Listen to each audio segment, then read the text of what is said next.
So here's our main class of the project. So up here, these are all the necessary imports that we have to use in order to access the JavaFX libraries. There's a bunch, I won't go into too much detail, but it basically, most of them just allows for the viewer to view the box and allows for code to be displayed, to display graphics on the screen.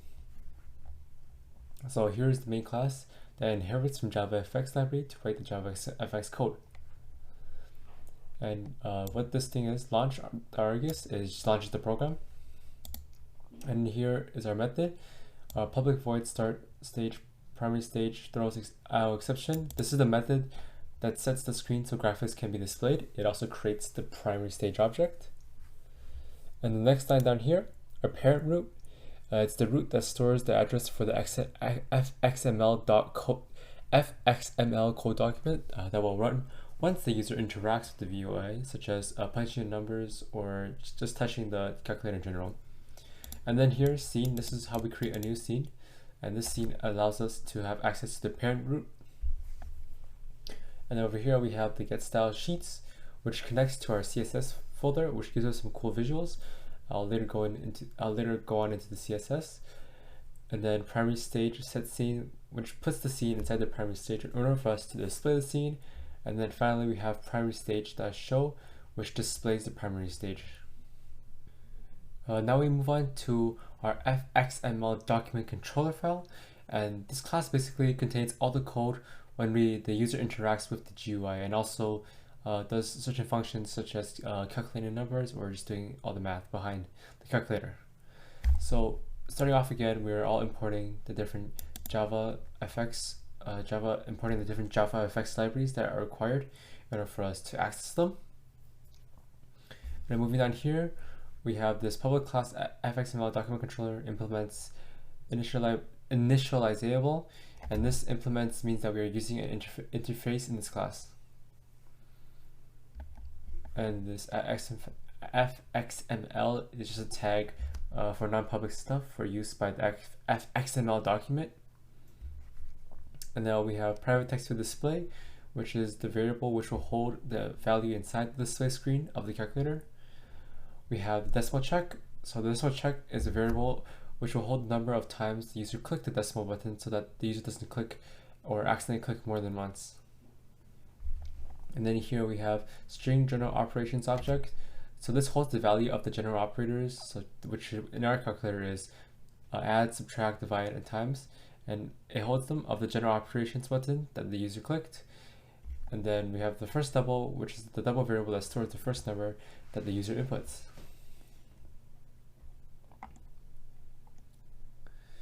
So here's the handler general action method, and this method basically holds all the code that is going to be executed once the user clicks a general action button, such as inputting numbers, adding numbers, subtracting numbers, dividing, or multiplying numbers.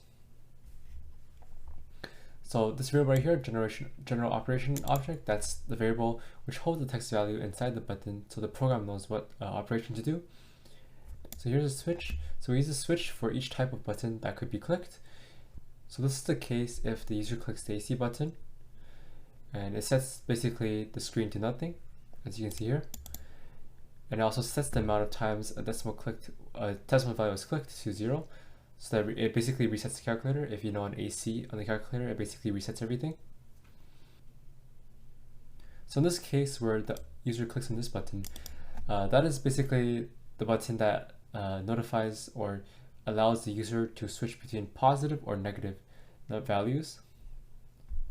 And then here, down here, is when you convert the text value that is stored inside the display into a double so that we can do math of it. And then obviously here, this is how we convert it to negative. We are given the number and we basically multiply by -1 to turn it into a negative number. And then here we print out the resultant value onto the display screen. So now these are the cases for when the user hits the addition button, subtraction button, multiply, divide, and percentage button. So this string, it basically just gets the value that was originally in the screen, inputted by the user, and this basically, it just converts the value that was originally in the screen into the double, as we said before, of course, because in order to work with the string, we must first in order to do math with the string, we must convert it into a double or integer. And now this clears the screen, and then it sets the decimal click back to 0. So this method is the handler decimal action. This method holds all the code that is going to be executed when the user clicks on the decimal button. So here we got to make sure first that the user never clicked the decimal before, because you can have more than one decimal per number. So there's the if statement for it. And this line here, it gets the string values stored inside the decimal. And then here is the string value. It gets the string value that is currently displayed on the screen. This next line here, we just combine the two, and it adds the decimal to the old number and stores it into this new variable, which we call new text. And then now we set the screen to the new variable. And then here we set the decimal click variable into 1, so that the user cannot click another decimal. So here's our last and final method. Which is the handler equal action. And this method basically holds all the code that it will execute when the user clicks on the equal button. So starting from here, the second double, it stores the number the user inputted right before the user pressed the equals button, which is the second number. And then here is the result, so which initializes our result variable. Here, second text, it gets the text that was displayed on the screen before the user hit the equal button. And then here we have second double, which converts the text into a double to perform calculations. So this switch now is what we use to perform each type of calculation.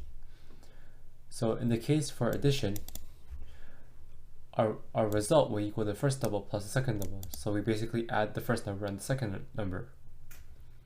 And the rest are pretty straightforward.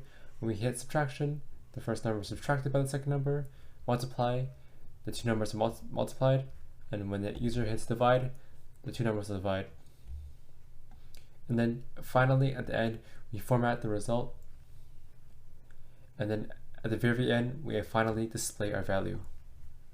So this is how basically the math aspect, or just basically the display aspect of the code works for a calculator. This is our CSS part of our code. So this basically provides the visuals for our calculator. And unfortunately, ggraphs does not support CSS files. So currently I just copy pasted the CSS files, so you won't see any fancy colors or stuff like normal Java files do. But I'll basically just be going over what the CSS file did. So what this does here, .root and the fx background color, fx font size, and fx text fill black, basically sets the background color of the root, which is the default name for the entire GUI. And here we set the font size of the display field. It's really simple, and we set the background of the buttons. So this is the background color of the buttons, which in our case is E8, E8, E8, E8. And then here we create the name of the two containers and link them to their respective parts. So here it sets the background color and the text color of the blue buttons here. And then here it sets the background color and the text color of the orange buttons. Again, this is quite simple, and we'll be showing the visualization and what the calculator looks like with the CSS implemented into it after. So now we're back. Now we're here on IntelliJ, because unfortunately JGraphs does not support, and can't even open the fxml files. So in here, there's not much we really need to know. All we need to know is that the fxml file provides us, this code is all auto-generated from the XML controller, and there's not really much to know here, mainly just the different buttons that are used, the different shapes, the calculator, the display, and the different individual buttons are all generated and created, and the sizes are defined in the .fxml file.